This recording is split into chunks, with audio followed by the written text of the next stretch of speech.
lessons, we have with us a diverse set of panelists who will cover various aspects of the economy.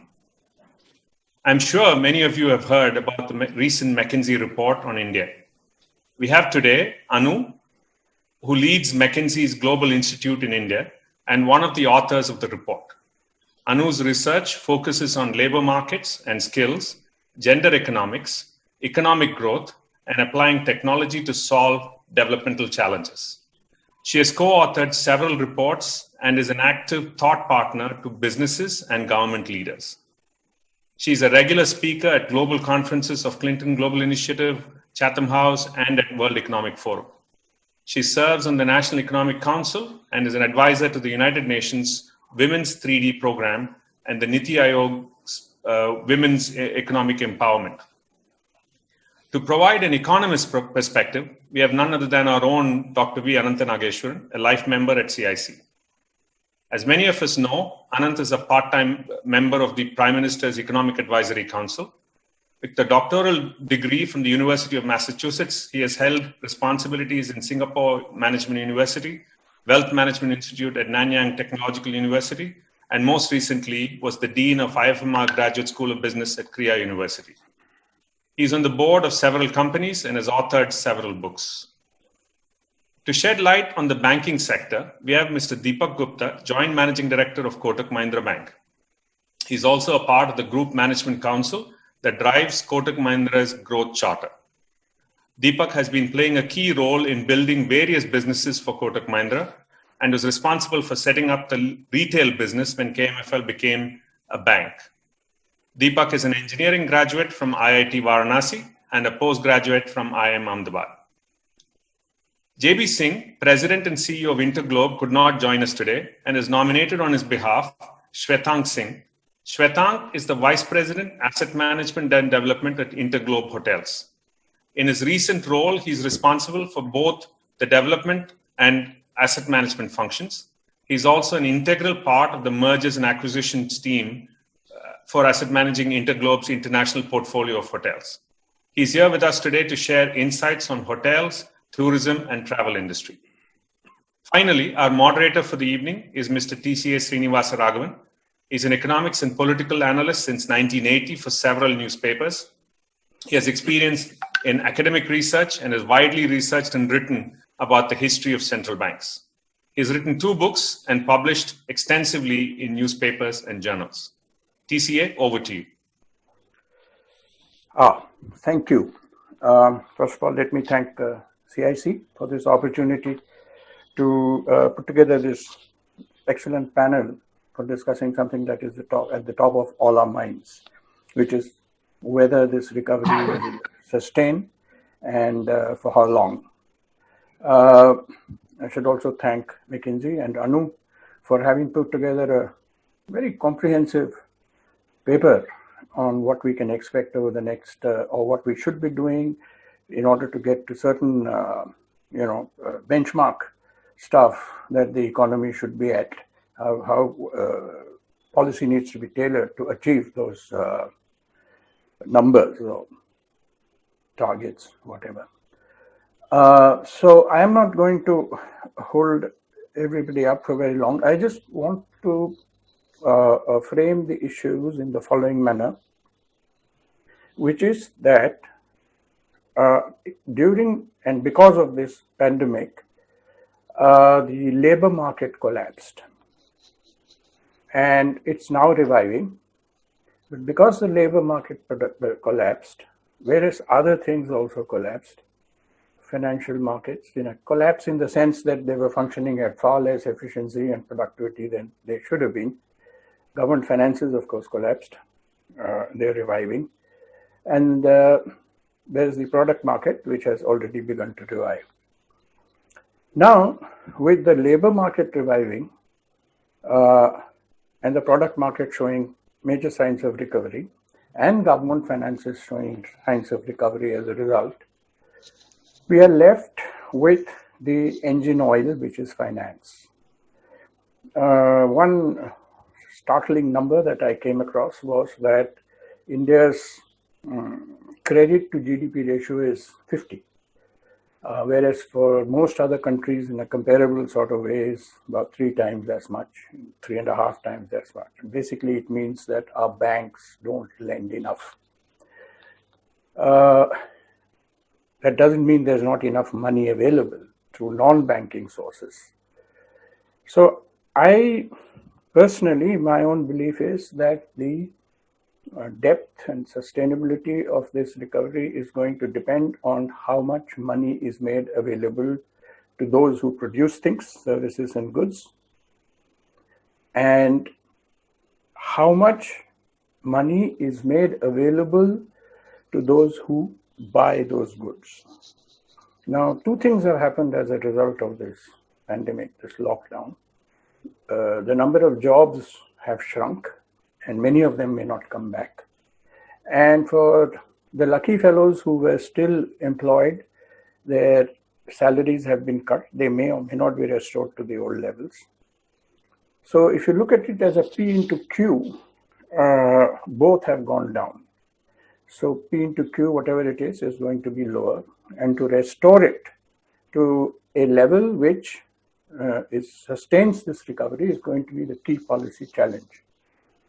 One last word, I must define recovery for everybody, which is that will the output that we reach now or by say December, can we sustain that till July?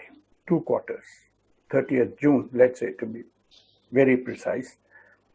If we are able to sustain that level which we had before the lockdown, then I think we would have done extremely well. After that, it's a question of building on it. And that's where the role of both finance and government will come in. So shall we start with Mr. Anantha Nageswaran, who knows more about finance than many people. And then we will go in the following order. We will go to Mr. Gupta and then to Mr. Singh, who will talk about the industry which was likely to have the longest suffering because he's in the hospitality industry, and if people aren't going to go and stay in hotels, then there's a problem. So there's a psychological thing over there, which is of fear, and how long is it going to take to get rid of that fear, even after the vaccine comes. I'll stop there. Over to you, Anant. Should we have Anu speak first? Yeah, I thought, my apologies. My apologies. Yeah. Anu, I'm sincere apologies. Anu, I did say that you would start off. My apologies. Yeah. Sure. Thank you, TCA, for framing this so thoughtfully in terms of what we want to discuss today. I'm just going to share my screen and perhaps put up, for the benefit of a starting set of thoughts, just a perspective Anu, that there are... Anu, if I may interrupt, I'm sorry, I should have also mentioned that each of you has in the first instance 5 to 7 minutes. So at 5 minutes, I'll make some clinking sound so that you know that you have to finish in 2.5 or at best 3 minutes. Yeah. So I think there are two perspectives, essentially. There is a perspective about the short-term recovery, as TCA described. There's also the perspective about what is it that's critical that we do now to ensure that we are much stronger structurally, and that the short-term recovery does not then peter out and leave us in a situation of 5.5%, 6% growth longer term, when what we need is actually significantly higher growth. So this is the focus really of our work, and let me dive into it and use the 5 to 7 minutes, I think, to the best advantage, right? So I think the COVID-19 shock is one important call to action. I am not going to belabor the point here at all. We all know it. I would only point out that on the real indicators on the right-hand side, beyond the health and the GDP, it's the employment rate as well as potential, NPA slippages, which are of grave concern at this point and need to be addressed. But I want to just remind us of the longer term call to action as well for India, which is that if you look ahead up to 2030, over this decade, we need to create about 90 million incremental jobs in the non-farm sector, just to meet what the labor force growth and the movement out of agriculture, which is structural, is going to need. And this rate of non-farm job creation is 3 times what we have actually been doing even pre-COVID. And to make these jobs remunerative, so to sustain the medium and longer term demand, which is crucial, consumption and demand, which is crucial, we do need the economy to get back at some point post this recovery phase to get back to the trajectory of 8.5%, which is really what we need and which is double our pre-COVID growth, never mind the deep trough that we were in at the time of COVID. Is this possible? It is possible if you look at what we have actually achieved in previous high growth periods, both in terms of job growth and productivity growth. But we really need a combination of the two, what we call the best of the best. So it is a pretty stiff call to action if you look out 5-7 years. We've explored the 4 ingredients that we think are essential, right, to make this happen. The first is really the notion that there is no dearth of opportunities before India. And we've looked at about 43 actually, and there could be more.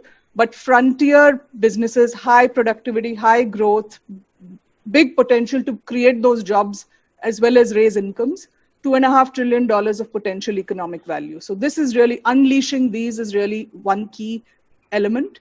The second is the ladder of scale for companies. So we've seen that companies across the high growth emerging markets tend to be significantly larger. Large companies contribute more. And there is a big opportunity for India actually to grow its mid-sized companies. Maybe 1,000 mid-sized companies can grow up into larger ones and so on down the pyramid. So this ladder of scale for companies, to enable this significant scale and speed of reforms, 1991-92 style is what I would loosely call it over the next 12 months or so. And finally, the question TCA raised, not just in the short term, but more structurally, securing the capital and financing ability in the economy structurally again to sustain 3 times the level of investment and bring down that cost significantly.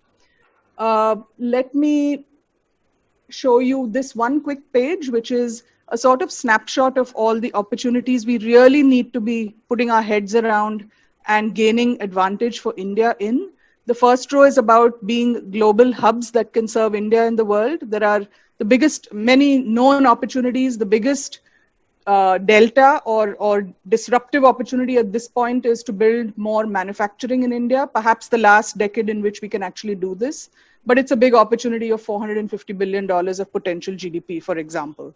And I would say agriculture is the other big one, number 3 on this page. The second row is about things that actually unlock competitiveness in the rest of the economy. So financial services, which we'll come back to, value creating in of itself also enables other businesses. And then number 9, which is power distribution and logistics, where we can actually reduce the cost of these by 20 to 25% through new business models. And finally, new ways of living and working, cities as well as the whole digital sharing economy, retail, and so forth. Let me show you the benchmarks that TCA talked about in terms of corporate growth and expansion, because we need companies to unlock these opportunities for India. And if you look at India's corporate pyramid, even for its size of economy, we see that there is a missing middle. We have fewer mid-sized firms, which we call $40 to $500 million revenue firms, only half the number of our peer economies. So this ascending the ladder of scale by addressing some of these structural barriers is actually quite critical. Now, the structural barriers are one in the form of reforms. There's a laundry list of pending reforms that India could actually pick up and pursue. We've sort of described them in these 6 big buckets. I'm not going to talk through each of them, but I think what's interesting is that half of these can actually be implemented quite rapidly. It is a stroke of pen to oversimplify it, but it is about drafting a market-friendly policy or law that can actually attract investment and create some of those jobs we need. So half of these reforms are actually relatively easy to implement in a 6 to 12 month time frame is what we would reckon. Many of these are around sector specific policies, and then the cross-cutting ones around land, labor markets, and so on. You have 3 minutes more. Yeah, I'm in good time. Thanks, TCA. Yeah. So on the last pillar is really the financing pillar. We spend a minute here. We think that just structurally, the amount of capital we need to be investing as an economy in 2030 is about 3 times the level today, right? Now, that's not a challenge. As the economy grows, savings grow, FDI is attracted. But the challenges or the structural imperatives for India are threefold. First is the mix of that savings, because domestic savings is by far the largest, more than 90% of all savings and investment. So the mix of that needs to shift towards capital market instruments in quite a significant way. We believe 7 to 11% of GDP is the uplift. And for that, we do need reforms across the whole spectrum of insurance, pension funds. So long-term risk capital is what a lot of companies are starved of. So this is one. The second is the cost of credit intermediation, not for all banks in the system, but as a financial system, our cost of credit to the average commercial borrower is on the high side. A lot of that is, of course, the credit risk and our inability to deal with that risk, as well as just structurally the operating cost burden. So there will be reforms largely in the spirit of balance sheet management and cleanup of NPAs, as well as accelerating privatization to get efficiencies into the banking system. And the third is really the fact that if you look at all savings in India, about half of all savings are actually today going to finance either the government deficit or directed lending. And therefore, the commercial and growth-oriented sector is actually receiving less. There is a big crowding out effect. So we do need to come back. We will need to support spending and increase spending to sustain the short-term recovery, but we have to come back to what are the avenues for fiscal savings and how can you actually reduce this crowding out and allow the commercial sector to grow. The last point I want to make is on the how to make it happen, always the most challenging part of it.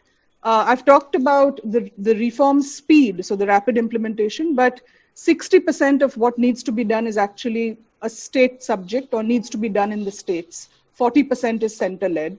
It's a mixed blessing. We can talk about the implications of that, but I'm just putting this out. And therefore, we need an architecture that is both, a very high-paced review of the reforms, not just making sure they're done on time, but making sure they're done in the right way with the right sort of inputs from industry and market, as well as this notion of demonstration clusters in states that can actually get some of these investments kicking and can get other states to want to emulate that or compete with the states that are actually moving faster. So I will stop here. It's a perspective on the slightly longer term, but we hope that, and we believe that actions in the next 6 to 12 months in this recovery phase are going to be critical to set us up well or otherwise for the rest of the decade. Thank you, Anu. That was very comprehensive, and your report itself is, of course, much wider and deeper. I do have a few questions, but perhaps we can come back to those after everybody has spoken, or would you prefer that we just have a quick question answer thing now? No, I think we'll go ahead with the discussion. Yeah, we'll go ahead with the discussion, and we can do that later. So, Anant, your turn. Okay. Good evening, everybody, and thank you to the Chennai International Center for inviting me to be on this panel, and good evening to the fellow panel members as well. So I think I second TCA in saying that the report that Anu and her team have prepared is a very comprehensive one, going into details and specifics and not just stopping with high altitude recommendations, although I have only seen half of it in detail at the time of speaking now. So let's focus on a few things here.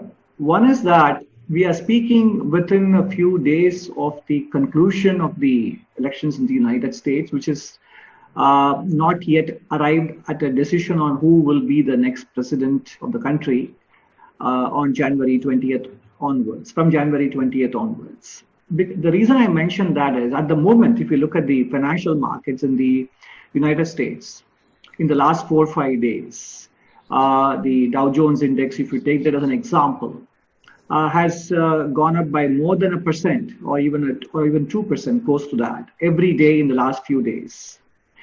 In effect, what they are celebrating is the fact that there is going to be Trumpism without Trump, maybe. That's what they are betting. There is no more tweet storms every day to worry about. At the same time, given the fact that the outcome, as of now, seems to be for a Democratic presidency without a very strong mandate, some of the anti-business, anti-corporate profit decisions that could have emanated from a very strong democratic showing wouldn't materialize, and therefore, and maybe there would be some sort of a climb down, if not rapprochement, on the adversarial attitude towards China. So the gravy train of globalization could continue to run from their point of view. So this is the logic on which the stock market is actually concluded that the election outcome is the best of all worlds from their point of view. But we all know that usually what is good for Wall Street is not good for the Main Street. So in a way, I would call it is the celebration of the swamp at the election result. And the reason why this matters is that India is not going to be an island, because what happens in the next 4 years in the United States and beyond that will cast a shadow on the globe, and India will be definitely not exempt from that.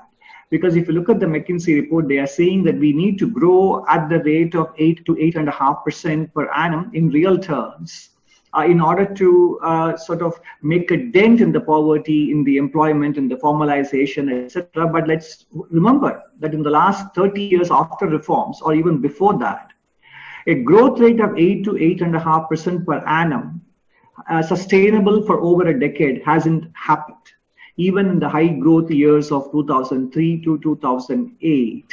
And therefore, a sort of a laser-eyed focus on the growth rate per se will actually end up being counterproductive, because every one of us, whether in the government or outside, individuals or institutions, we need to only focus on what is it that we could do, we can do, and leave the outcomes. It may sound very philosophical, but it's also very practical, because outcomes are not exactly controlled by us. We need to focus only on the actions and responsibilities that we can actually perform. And in this regard, if you look at what the PM has said yesterday or today about India being a global growth engine and returns with reliability, it is the reliability angle that he or the governments, both at the union level and at the state level, have to ensure. And that indeed comes from the compliance burden, which is one area they can definitely act on. And then also, if you look at the latest RBI monetary policy report and the annual report that came out 2 months earlier, they do mention the fact that state governments have historically underspent on their capital expenditure budgets.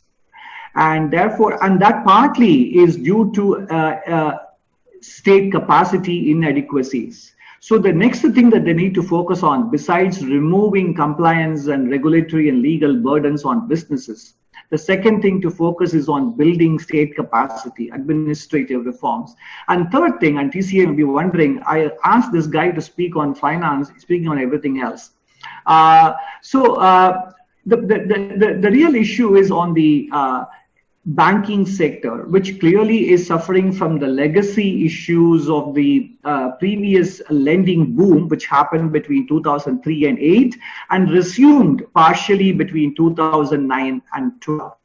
And RBI itself has mentioned that the risk aversion on the part of the bankers has to go.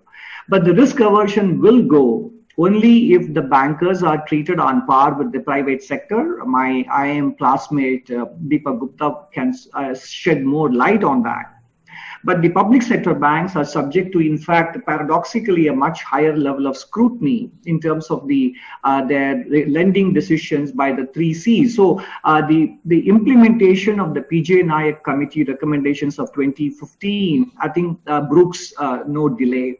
The other issue with respect to the banking sector is, yes, it is 50 years since we had the nationalization, slightly longer, and certain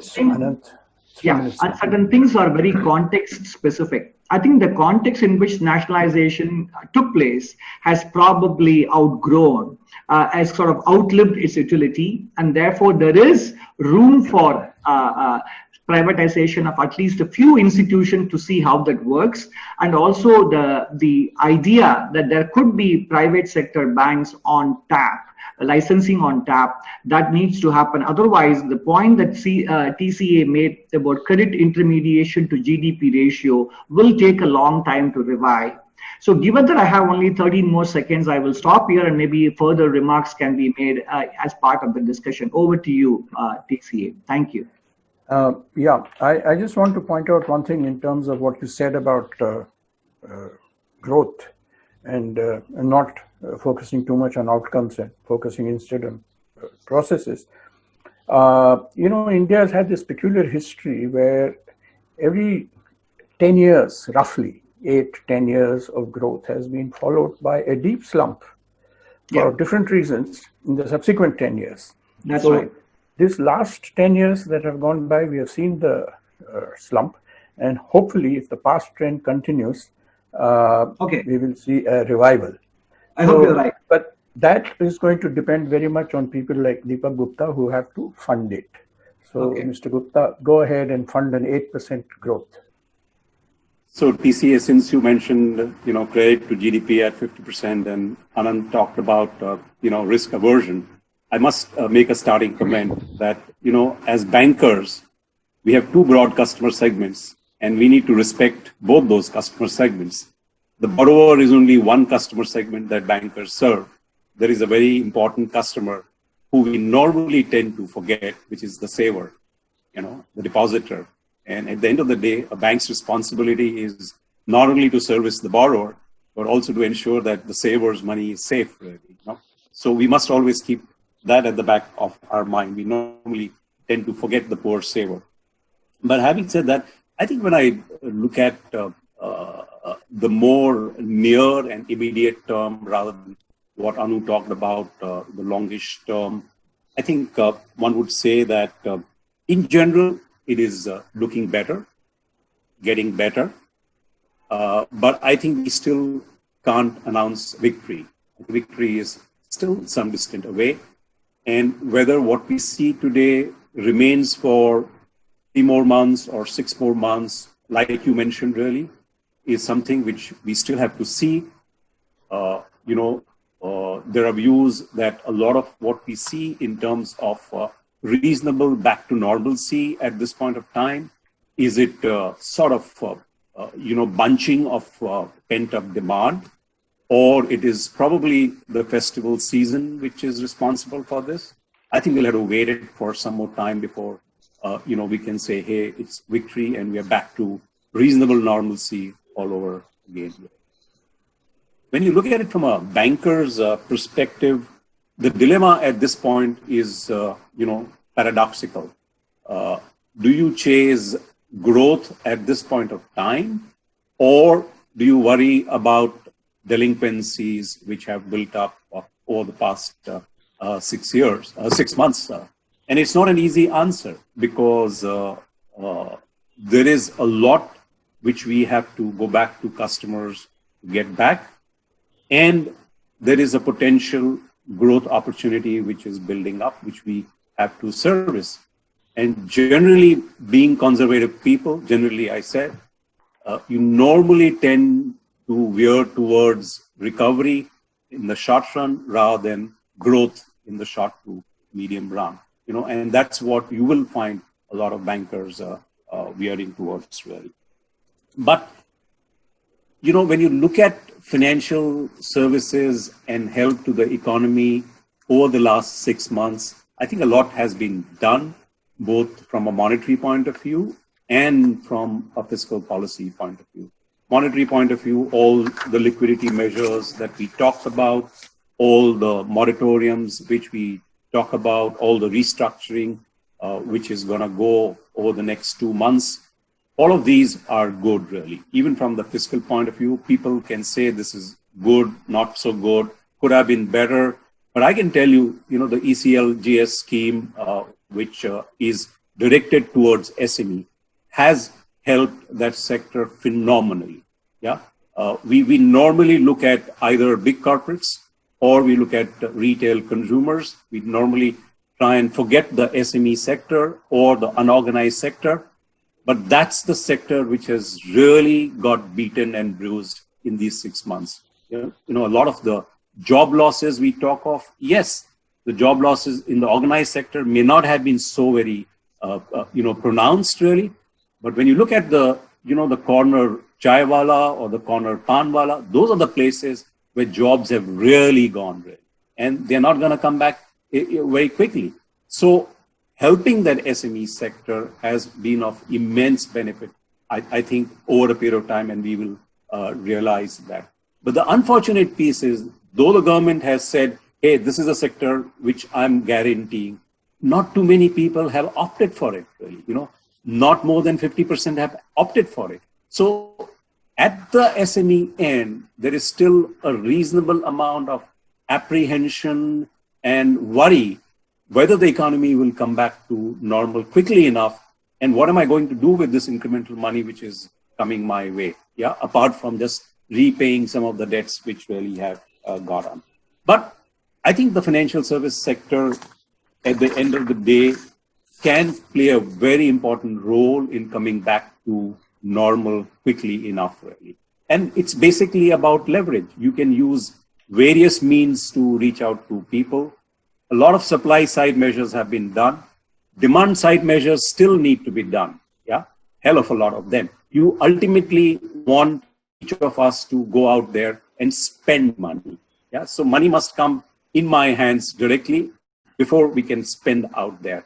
And I think financial services can help immensely in that provision. And the good news about this ECLGS piece really was the government was guaranteed.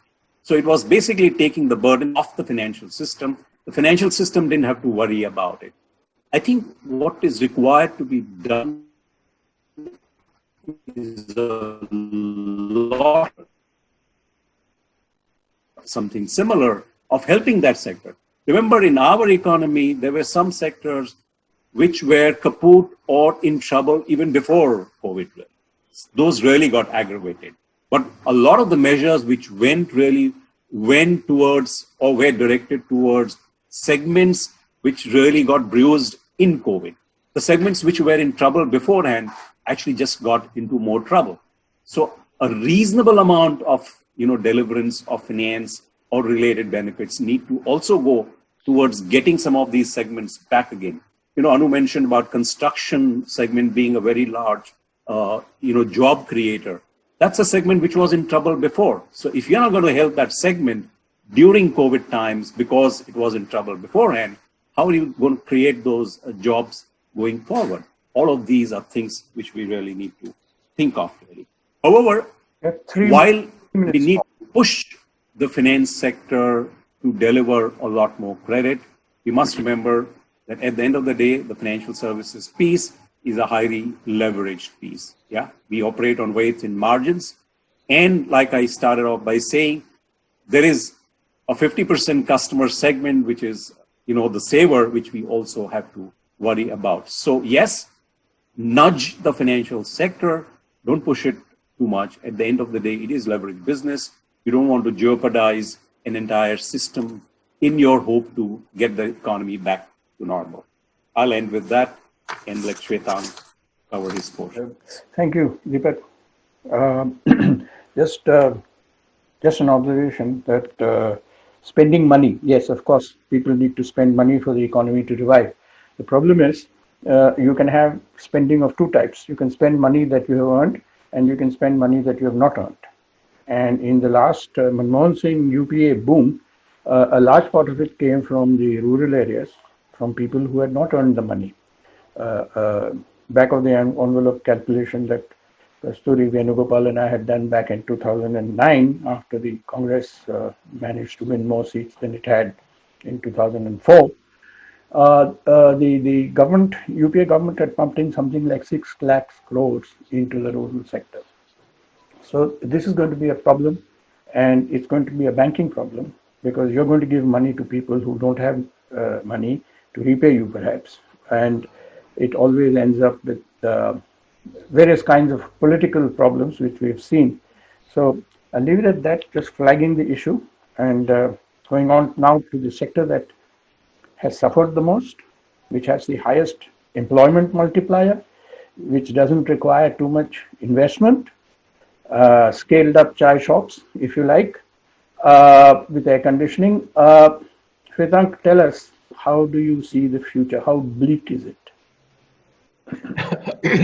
Hope not that bleak. Good evening to everyone. Once again, apologies on behalf of JB who couldn't be here. I'll try to fill in his very large boots. Let me first start by responding to both Anu and then to Deepak on a couple of points that they made. Anu, great presentation. I think I've read your report in further detail, more than you could present today because of the paucity of time. But I have a pet peeve when I look at reports like these. Here's an industry which contributes 9.2% to the GDP, has an employment base of almost 8% of the total employment base of the country at 4.2 crores. And I had to look very long and hard into your report to actually come up with the mentions of hospitality, travel, and tourism. And actually, the only two places it was mentioned, one was when you were when you're explaining the companies and how they need to grow, and it's been clubbed with logistics for some reason, which was a bit of an odd one. And the second place where you mention it is $50 billion being contributed by 2030 through high value tourism, which is basically international tourism. Now, why I mention this particularly is because India, unfortunately, has a different problem when it comes to tourism. The problem is that we have never been an international destination. We are not geographically placed to be like a transition place, much like most of Europe, which gets a lot of intra-regional tourism. And we need to look at it differently. At 10 million tourists today, on the international side, growing at a CAGR of about 14%, most of which are very low value tourists, we are possibly never going to be of the same power as a Paris or a London. So possibly we need to look at this country differently. We have a huge power in terms of domestic tourists. And at 1.2 billion travelers domestic visits happening every year, we possibly need to find a way to unlock that value more than focusing on the high value tourism. Of course, that's great, but something to think about. To Deepak, I would just say just a quick one. When you're looking at sectors which are suffering more than others, my only request is that if you could, as bankers, differentiate between the highly compliant companies versus the not so compliant companies. And when it comes to companies like ours, Interglobe, for example, we were right up there. We were current. We remain very, very compliant as a business. So please don't use the same broad brush approach towards the industry as you would for all others. Okay, coming back to our industry. Look, the fundamentals of the industry have been strong for a while. If you look at the amount of room supplies we have in this country at 140,000 bedrooms, we have less supply than some of the largest cities in the world, like London or Paris, who have more number of rooms than the whole of the country has. If you look at the demand-supply situation over the last 2 decades, the demand has grown by a CAGR of 10.5%, always kept pace with a supply CAGR of barely 9.3%. So here's an industry which was showing signs of recovery. We were possibly about to enter our best phase. Occupancies were in excess of 65% after almost 5 years. 5 years of year-on-year growth, with the demand-supply curves looking in the favor of the industry after a long time, and then all of a sudden COVID started. And of course, there are various shapes of recoveries that have been talked about in different industries. We earlier on, when there was still optimism, we were talking of a V-shaped recovery. We went to a U-shaped recovery, and I guess the more pertinent recovery shape today is possibly a K-shaped recovery. And that K-shaped recovery basically says some industries are growing in this period, while some of the other industries like travel and tourism and hospitality are possibly on the downward slope. As a result, we have had huge erosion on the revenue side. The industry is slated to lose almost 110,000 crores just in hospitality. Airlines are down by almost 80% year on year. So we are in a bit of a trough. we have to find ways to come out. Thankfully, there are some green shoots, like in most other industries. We are beginning to see some travel around the staycation, leisure and business combined type travel, especially in drive-to destinations where people are still avoiding traveling by airlines. I think people are getting that, sort of confidence back on branded hotel space to believe that they will be, health and safety compliant and hygienic. So we are beginning to see some traction. If I speak for our portfolio alone, we are up to almost 40% or 45% occupancy. The rates have taken a big beating, because of which the overall revenue is suffering. But we are well on track from that perspective, and hopefully we will start to see more sustained growth. And possibly come June, we will be trying to get back to normal. Now, so that's the situation of the 2 minutes. So I'll just wind this up by saying, look, the government can do a lot. We have had no industry-specific benefit coming from the government, unfortunately, and for all the right reasons. Their approach was, health first, and then, go on to the more poor sections of the society before they started to help businesses. But the government needs to realize that here's a sector which has a large employment base, and therefore it needs help. As I said, the government can do a lot, both on the demand as well as the supply side. I'll possibly get into the details of that if there are any further questions on that. But clearly on the supply side, this is a high time to bring in reforms.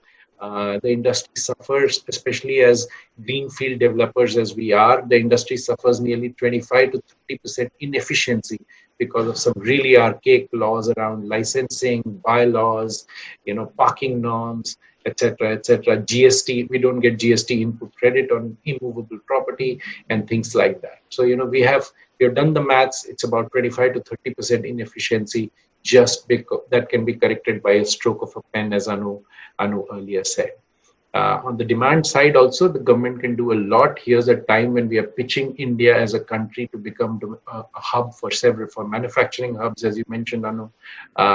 This is a great time for government to, call large spaces of, exhibitions, meetings, etc., and actually help the industry and actually not do things like they just did, which is in order to spur demand. They've actually taken the tax benefits in the hands of the individuals and allowed them to go and purchase and spend it on other aspects of the economy. Leave travel allowance is what I mentioned, and actually even further taken away that incentive for people to travel from a taxation perspective. So a lot needs to be done. Thank you, TCA. Over to you. Thank you, Shwetank. I just have two quick observations. One is that a major reason why people are not traveling and prefer not to travel perhaps for some more time is fear. What if I go and stay in a hotel and I contract this virus? So that's one thing that you might like to answer. And the other one is that when you say that you want government help, you want it for leisure travel or business travel, like, they say about, exhibitions and stuff. But people will still have to stay in your hotel. So we'll come back to the fear thing again, that will the virus get me? Yeah. So we'll get back to that. Anu, if you have something from what people have said here to further elucidate your report, that would be wonderful. But before that, may I request you to tell the audience the history of the stroke of the pen? Sure, that's an engaging story that, of course, I was aware of. But TCA, with all of his insight into history and stories of India's economy, reminded me of when we spoke a couple of days ago. The history is that McKinsey Global Institute, which produced this report, back in, I think, 2000, had produced the first, the precursor maybe, or the first of its kind at that time, which was about how India could get to a 10% growth rate, right? And of course, some of those reforms still need to be done, but many of them actually we have moved, right, on that dimension. But in that regard, I think the team had made a presentation to the government of the time, and Atal Bihari Vajpayee was Prime Minister, and he actually sat through the presentation. As TCA says, at the end of it, there was a silence which lingered for more than a comfortable number of seconds or minutes, and people were wondering what had happened. And then Mr. Vajpayee, in his inimitable style, looked around and maybe opened his eyes, but he looked around and he looked at everyone and said, "Magar ye sab hoga kaise?" So in some ways, that was the $1 million question. But Ranjit Pandit from McKinsey stood up and he took a pen out of his pocket and he showed it to the Prime Minister and he said, "By stroke of the pen," right? And we still believe, like I said, 50% of what needs to be done, if you have the will and you have the intent, many of these things, can actually be accomplished if it's put up and sort of raised in priority and you have the intent to do it. So that's the short story. I think I have one observation just listening to a lot of very, very, thoughtful and sharp things that all the others have said. And I do feel that in many ways, it comes back to the notion around the inherent efficiency and productivity of the economy. So there is so much you can do and you need to do as government, right, to keep demand going. You absolutely should think about, fiscal support in a way that is kind of forward-looking and supports the economy through this crisis because demand is obviously down. But let's not forget that there is a fundamental need to boost our competitiveness, and that comes back to efficiency and productivity. If you look at the whole of the export story, India has actually virtually lost share. It's not just deglobalization, but it's also the fact that we have not stepped up share. In fact, we have decelerated share of exports. We come back to that. So I think there is a competitiveness angle we have to tackle now. And the second thing that Deepak also talked about was uncertainty. So let's not forget that even before COVID, both on the business investment intent, as well as on the financial sector's risk appetite, there was tremendous uncertainty on both those fronts, both due to a set of legacy and structural reasons as well. So in the absence of certainty about demand, making investment, whether income growth is going to be there to support that, or whether it's another big cycle of government's funded demand, right? If you don't have that certainty and you don't have the steps that can actually boost the productivity, then we can look to a V-shaped recovery because of pent-up demand and feel happy about it, but it won't leave us in a good place maybe 12 to 24 months from now, right? Whereas I think about reforms as the free currency. It's not going to be fiscally so expensive to do things that actually remove inefficiencies in the system. And I'm encouraged to see that in some sectors, in some areas, some of the most difficult areas have actually been tabled and tackled.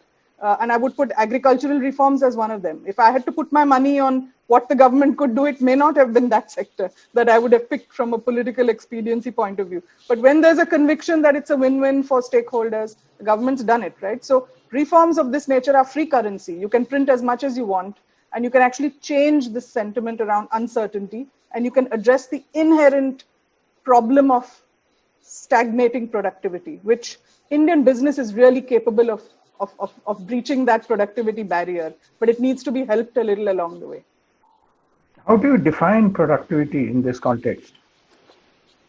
So we have a simple definition. We think about it as, at the end of the day, labor productivity. So we think about it as the value of the output produced based on the inputs. Now you can think about it in many, many more sophisticated ways, but each of those 43 businesses that I talked about, and Shwetank, apologies, yes, we did focus on international tourism, high value tourism. You obviously gave the report a very good read, I'm impressed. But fully take your point. That is equally valid for efficient, productive, high quality, high value domestic tourism as well. But each of those opportunities represents a productivity frontier that is 5 to 6 times, or maybe in some cases 2 to 3 times, what the more unorganized and very fragmented part of the economy is. So what we are saying is that if you manage to remove barriers in the path of investment, which is closer to this frontier of productivity, you can actually pull both capital and labor up that chain And by raising productivity of the business overall, you actually do lead to some higher momentum on wages. Maybe not all of it, because capital investment will eat up a part of it, but wage growth is linked to productivity growth in the longer run. And it is disruptive. You know, the fragmented small sector will suffer, possibly, those who can't adapt to this. But over a period of time, if the economy doesn't actually do this, those pathways to grow wages and income for people are just not going to materialize in sufficient number. You know, we've been seeing that, if I can probably just come in for 2 minutes, you know, we've seen some of that because, you know, corporate results have all been pretty good if you look at the last 2-3 months, really. And one of the reasons why the corporate results have been good is during the COVID period, a lot of them have gone in for significant cost economies. Yeah, so that's productivity. But there is a very significant downside of that in the short run, because the first problem really is my job protected? Yeah, or is my salary protected? And we've seen a lot of this happening because of job cuts and salary cuts. So that's the downside of chasing productivity in the short run when you're immediately coming out of a crisis. Sorry. Yeah. No, Anand, yeah, please. Can I just come? Yeah, go ahead. In a minute, I want to ask Anand about, he said we should focus on how to get there rather than what we are getting at, not outcomes, but the way to get there.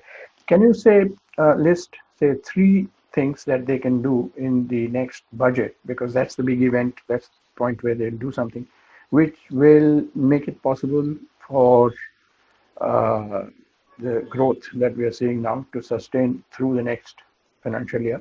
So from the fiscal policy point of view, especially the taxation, I think while directionally the government has done the right thing in lowering corporate taxes, and also giving the option to people with the income tax to stay in the old method with the exemptions and the new one, the complexity, if anything, has increased. So we need to go back to the idea of simplifying them rather than making them more complicated. That is number one.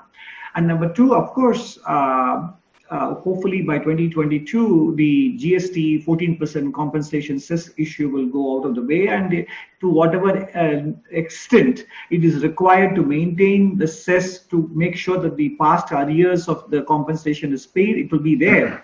But we need to take a relook at the slabs and the exemptions and multiple rates that have still come in. We have made a huge transition from 440 odd sales tax rates to some 40 odd rates, but I think we can still do better with simplification. And I think the third thing I would say is, and I think the McKinsey report has brought it out quite well, we still have a fairly mishmash of tax rates on capital gains between listed, unlisted, between bonds and stocks and real estate, interest and dividend tax exemptions, and whether it is an alternative investment fund, whether it is a mutual fund. There is a whole lot of ad hocism which has been done which is accumulated over the years. I think a simple, transparent taxation policy on capital gains across all asset classes, as well as interest and dividend taxes, that will be very useful and predictable. Beyond the budget, or even before the budget, I would definitely take a look at the important reform that which Anu mentioned. Agriculture is fine, but look at the SME reclassification that has been done in May, which is a very important thing. They introduced the sales turnover criteria along with the investment criteria, which has been revised higher as well, which is fine. But the problem is that if an enterprise exceeds any one of the two criteria, it would graduate to the next level and lose some of the concession that it used to enjoy in the previous category. And that defeats the purpose of introducing the turnover criteria, because the idea is to let micro enterprises grow without the fear of losing their benefits when they were micro. So I think they, at least for the micro category, they need to say that you will remain a micro enterprise until you exceed both the investment and the sales turnover criteria. And you will retain the non-fiscal concessions for 2 more years after you graduate to the next micro to small category. This would take away the fear of growth, and when they start to plan for growth, demand for credit will automatically improve, etc. So that is something that can be done even before the budget. I will just take one last point, TCA, with your permission. Even on agricultural reform, which was very far-reaching, which is good, absolutely, and there is no need to oppose them, because there is nothing that has been taken away. Whatever is there still remains, and some additional optionality has been introduced for farmers.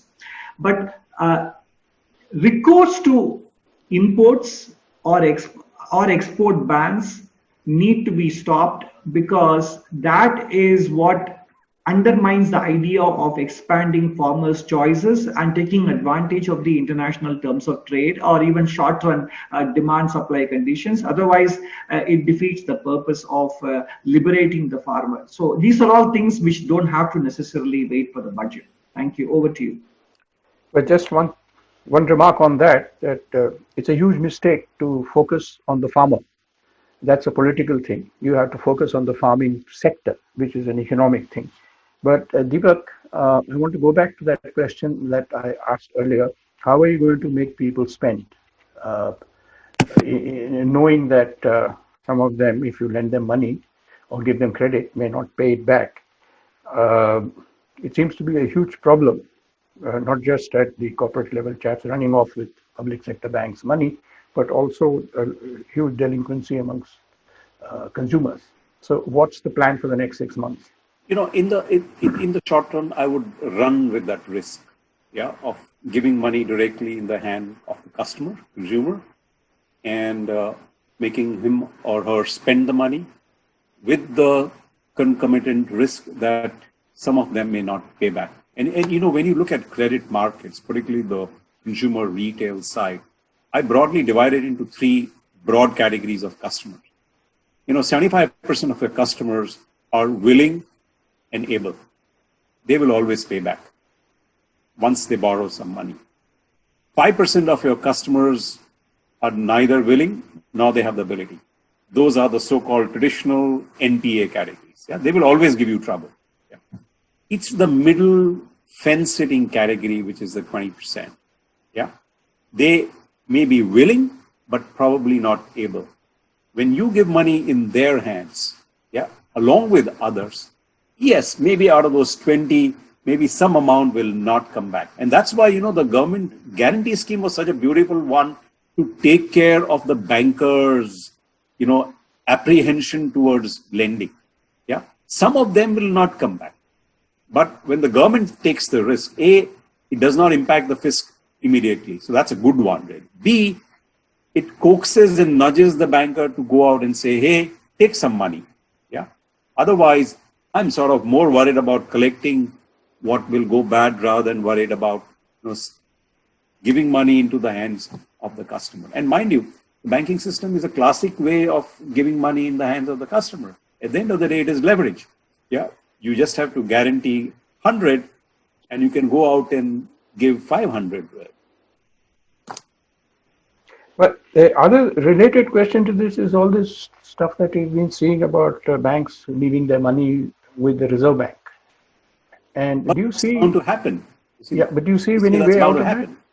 No, the way out of that is if I have a choice between credit markets which are uncertain, where I run the risk of a downside. Remember, the credit business is a very funny business. Your upside is 2%, which is the profit which you hope to make.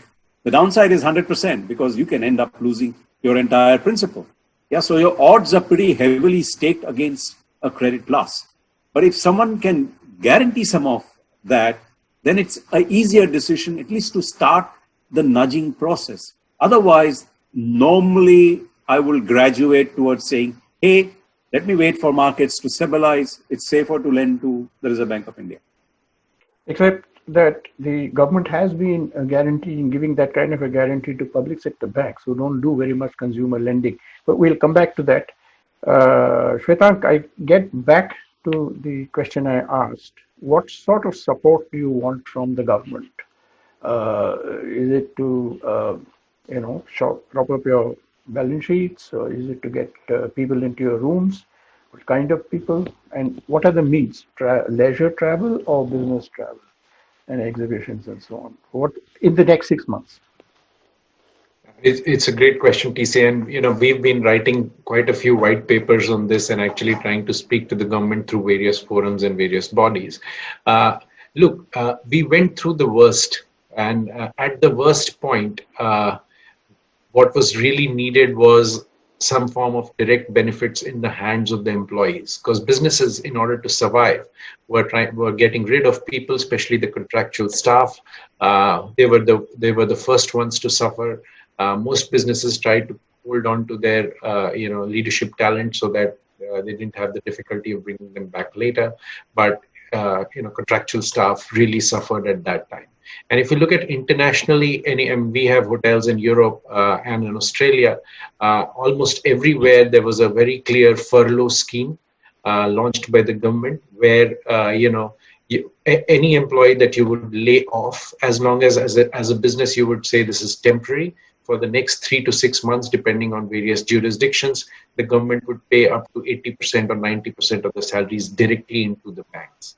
In some places, we as owners actually paid those salaries, but we were reimbursed by the government.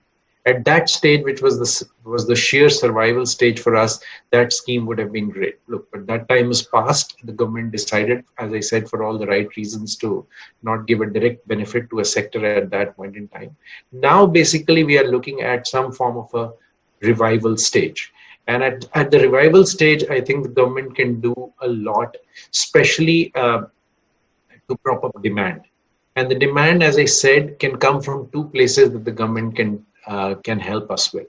The first place is by actually incentivizing individuals to spend on their travel through either an LTA type scheme or a taxation scheme, which allows them a double benefit on their travel spend. There are governments that actually even transferred, Singapore, for example, transferred direct vouchers, travel vouchers, into the hands of the people so that they could spend it, so that the demand could come back. So from a taxation standpoint, we believe government can do something at this stage. The second thing is that, really what moves the rates in our industry, in hospitality in particular, is events. And it's those large event days that really make a difference. And if you go to any, sort of city in Europe, even a tier 2 city in Germany, let's say Hamburg, where we have a fantastic hotel right in the center of Hamburg, that city has been completely transformed because it's been converted into an events-based city. And for that, basically what the government did was there were all these government-sponsored incentives, meetings happening. And on those event days, we get a huge spike of rate and occupancy, and really that helps boost the overall revenue. So at this stage, these are the two things. But having said that, we must not forget the reform side of it. Anu brings it up, Deepak has brought it up, Venkat spoke about it as well. Reforms take time to come back. This is a great time to bring in those reforms. A lot of the sectors are already seeing those reforms happening. And as I said, there's a lot of inefficiency that can be removed should the government bring those reforms over the next 12 to 18 months. But having said that, their impact will only be felt maybe 24 to 30 months from now. So all these actions. If I may quote or sort of misquote John F. Kennedy, ask not what America can do for you, ask what you can do for America. Can I ask you that, ask not what the government can do for you. Let's assume they'll do everything that you're saying and all of us are saying. What are you going to do? What are you guys going to do to make people feel secure that they won't get the virus? No, I wish I could actually reach out to everyone who's listening today. Listen, there is no fear of the virus when you're traveling with a nice branded operator hotel chain. Look, any operator, international and worth its salt, whether international or domestic, have taken huge measures on the health and sanitization side. If I were to quote our own, brand operator example, Accor, it was a front runner across the world. We tied up with Bureau Veritas. We have actually undertaken huge health and safety audits to actually declare all our hotels what we call as all safe. They are probably safer than our homes. I know there's a congregation of people, but we have nice, great public areas where you can actually come down. Everything is contactless now. You can order contactless on in-room dining. You could check in contactless. So we have adopted technology in a big way to keep it as contactless as possible. The rooms are sanitized individually.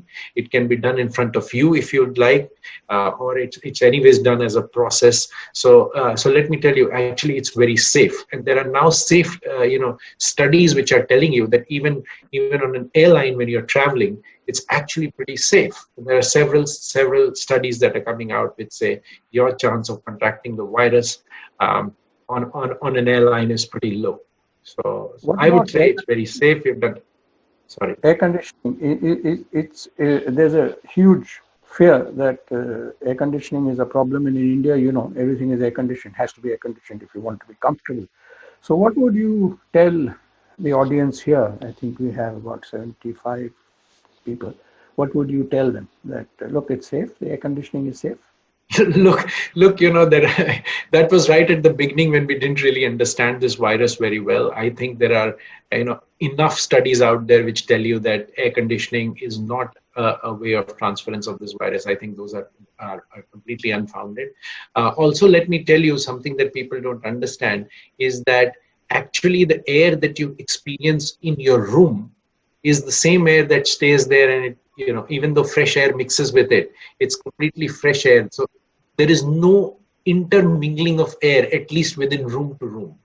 When you come to public areas, yes, there is air which everyone is breathing. But when you're in your room, the air that belongs to you, it actually belongs to you and doesn't really mix with the rest of the air of the building. Excellent. So it's pretty safe. Great relief to hear that. I know everybody seems a little skeptical, not very, but a little skeptical about how India's ability to pull off the kind of things that you have said in your report. So do you have any specific ordering of priorities in which things should be done rather than a scattershot thing? Because frankly, the government doesn't have the capacity to do everything at once. It can only do maybe 6 things in a year. So what would be the 6 things that you would suggest over the next, 4 months, let's say, that they can consider doing? I think in the next 3 to 6 months, high priority should be given actually to the notion of what is the support that sectors need, very specific, right? And it doesn't have to be just 1 or 2 or 3 sectors. It can be half a dozen or maybe 8 or 10 sectors.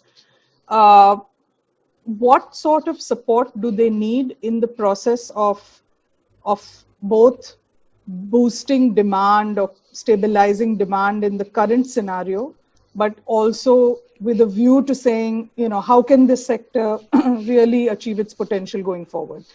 And these are not sort of big, elaborate, really difficult things, right? So for example, even pre-COVID, what was done with handset manufacturing was to sit down with some of the large, manufacturers and to work out what that real competitiveness gap is and how can you think about a production-linked incentive that actually works and can help capture more value add in India. Now that the solution that they came up with may not be perfect, but it has moved the needle quite a bit.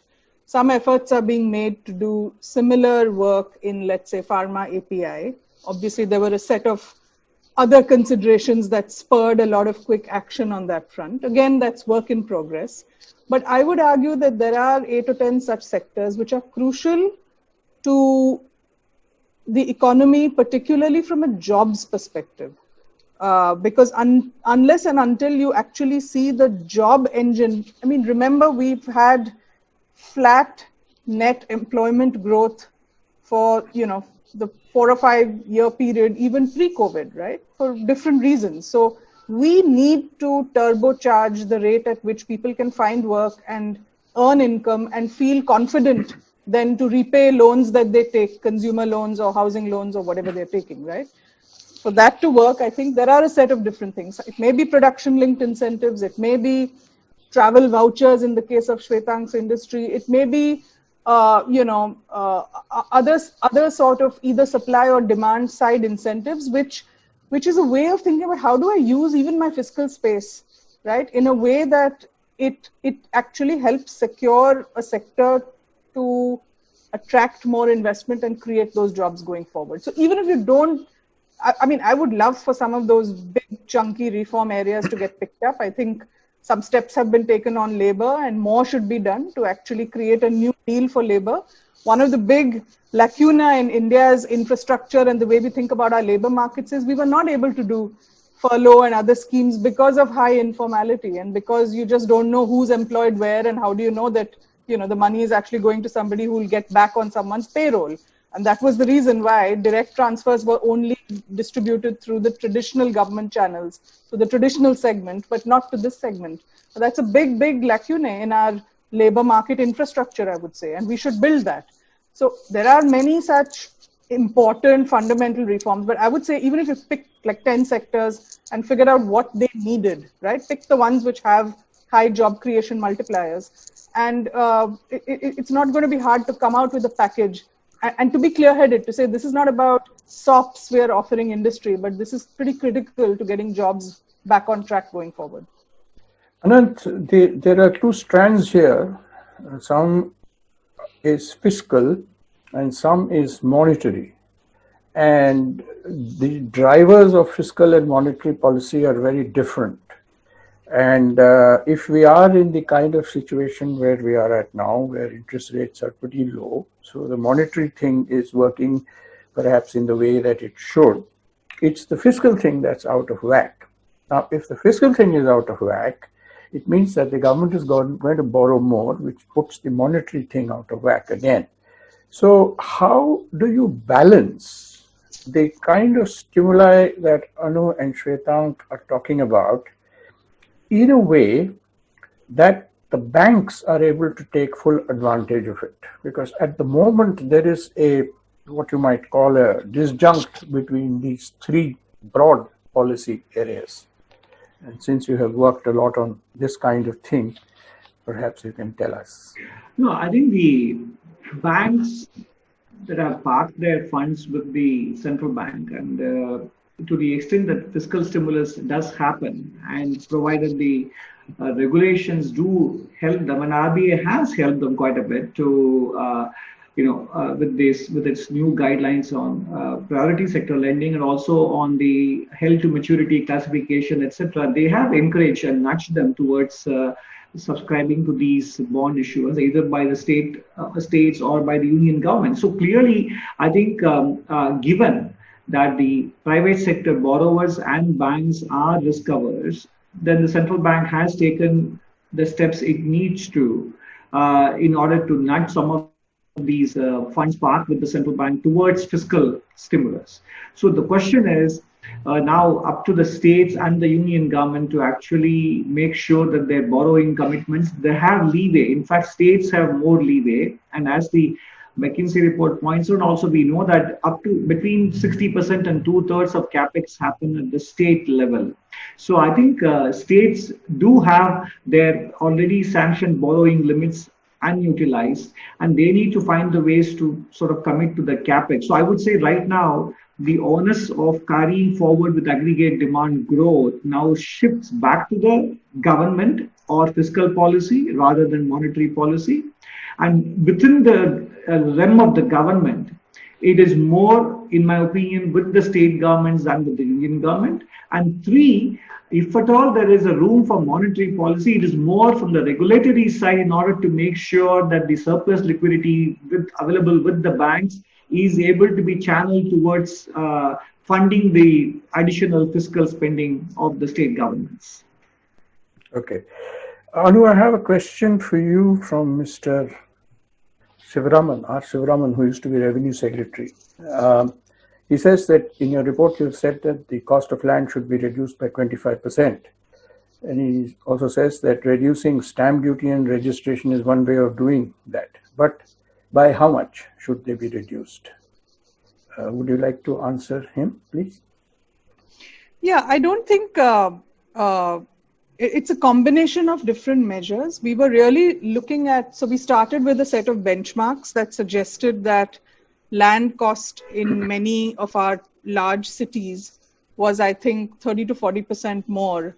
And it's particularly high when you look at it in terms of affordability. So if you compare it with per capita income and buying capacity, that gap is actually quite high.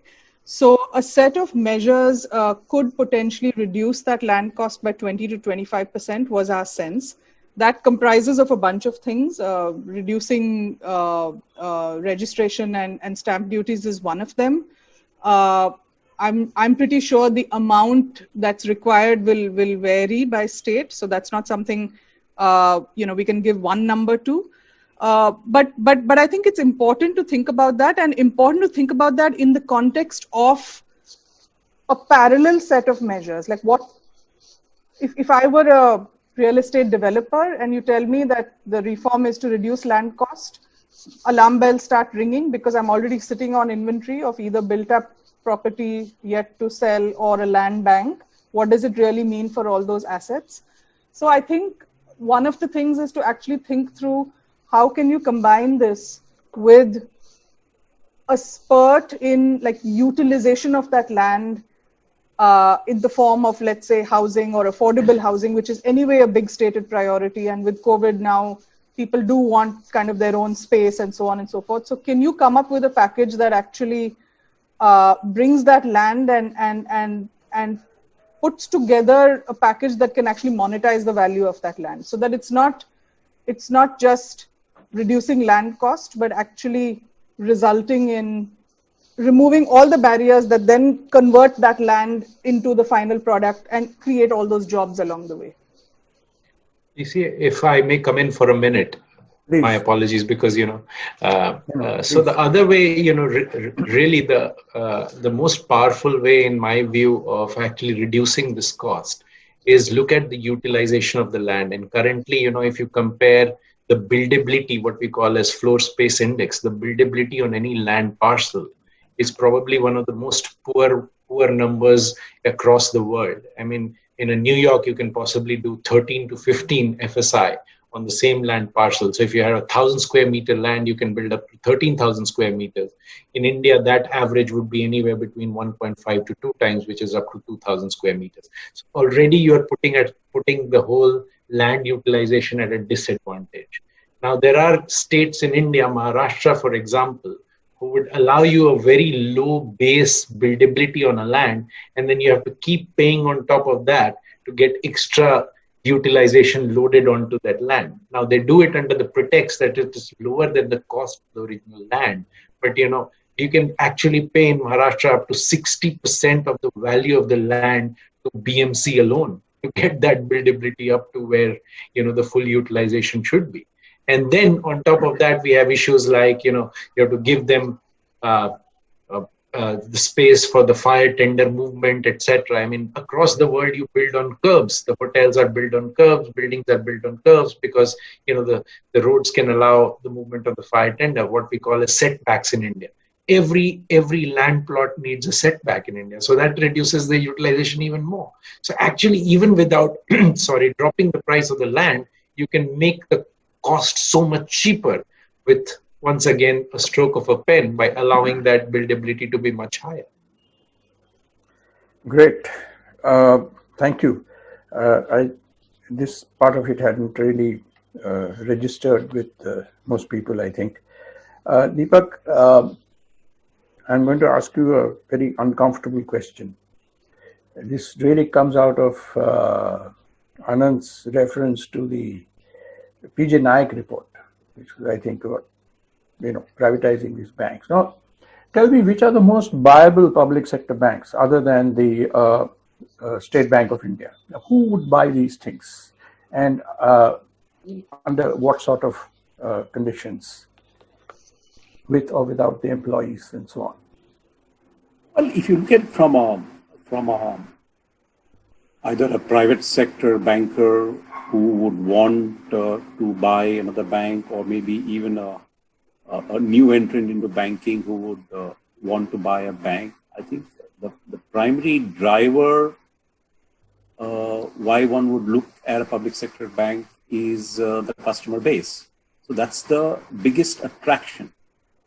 However, there are 3 or 4 key impediments, I think, which need to be attacked or tackled through policy before something like that becomes attractive, really. I think the first really is real estate. Yeah, we just have too many physical outlets out there of most public sector banks. And given the way technology is today and what it will be tomorrow, you don't require more than a certain number of physical presences, really. Yeah, most of the public sector banks are now in thousands of branches. Yeah, so that's one big cost, which is really a cost into eternity. I think the second big one, which is probably a politically difficult statement to make, but it is true, is the entire workforce. Yeah. It is about the way the pension schemes are traditionally running. I would always be very careful about a bank with a large pension base, because that's a cost structure which is built in already and keeps escalating, really. Yeah, and you know, Anu talked about productivity measures. This is actually reverse productivity, because your cost base just increases based on an external factor. And the third one, in bank really, public sector banks really, is the level of technology. Yeah. So yes, an SBI or maybe probably a BOB are at one end of the spectrum and pretty much up there, but a lot of others are have reasonably long way to go when it comes to technology. And unless you have measures to remove some of these impediments, it's very difficult to look at a price which is attractive enough for an existing owner, which is the government, to sell and make it available to someone else. And then there is a huge opportunity, mind you. Most of them are trading at 0.5x of book value. And look at most of the private sector banks, we're talking of 2 and 3 times price to book value. So what you're saying is that privatizing banks is easier said than done. Yes. Yeah. We have 5 more minutes to go. So I think courtesy requires me to get each of you to speak for a minute and a half, just concluding remarks, focusing primarily on 2 things: sustainability of this recovery till the 30th of June, to get output levels back up to pre-lockdown and sustain them there. And one thing that you would want the government to do, because there are 3 of you and this government can do only 6 things at a time in a year. So just one thing that you would like to do, 4 of you. We start with Anant. Mute. You have to. Sorry, again. To sustain the recovery, I think the onus, as I mentioned, shifts to the states primarily, and secondarily the union government, to complete their borrowing program and find ways to revive the capex. That is not yet happened. Second, one thing that they can do is do what an entrepreneur tried to do in Maharashtra, where he wanted to convert an agricultural land into non-agricultural land and start a business, and found out the various approvals he needs to get. I think every state should do that actually on its own. Have these entrepreneurs go out and try and start an enterprise, find out what are all the hurdles standing in their way, and come back and report. This activity should be sponsored by the state governments themselves. And that is the most precise way of finding out what are all the hurdles that are standing in their way of enterprise. So this is the second most important thing that the government should do in order to get the confidence back in the private sector. Anu? I would go back to my theme of the sectors, and I would pick a few key sectors around Make in India, because I do think that there is a real opportunity and a lot of interest actually to think about the China +1 strategy for global MNCs at this point, or global companies that are looking to source right out of Asia. So there is real tailwind. I mean, at this is the point at which we should be working with industry to say what will it take to bring, you know, some of the biggest procurement value chains here to India in the following 5 or 6 manufacturing spaces. I would double down on that, and then I would also look at construction and tourism from a job creation perspective and say what are the incentives these two sectors need, and be willing to work through the mire of political economy and moral hazard and all those issues that they entail. But the bullet, I mean, we have to bite the bullet now.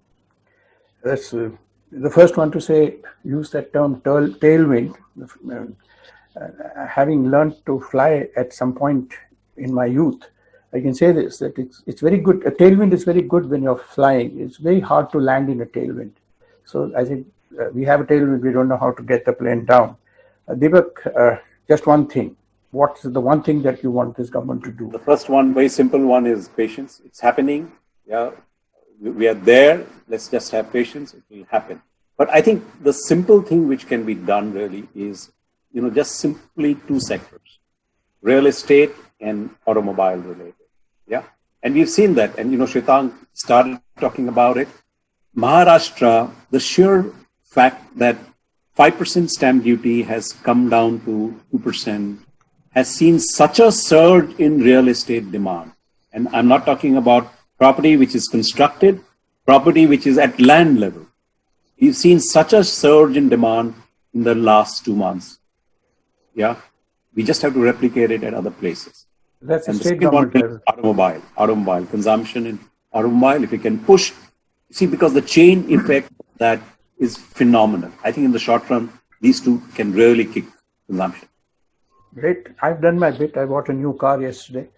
Shwetank, you have to now convince me to come and stay in some hotel. Yeah, in fact, that's what I was about to say, TCA.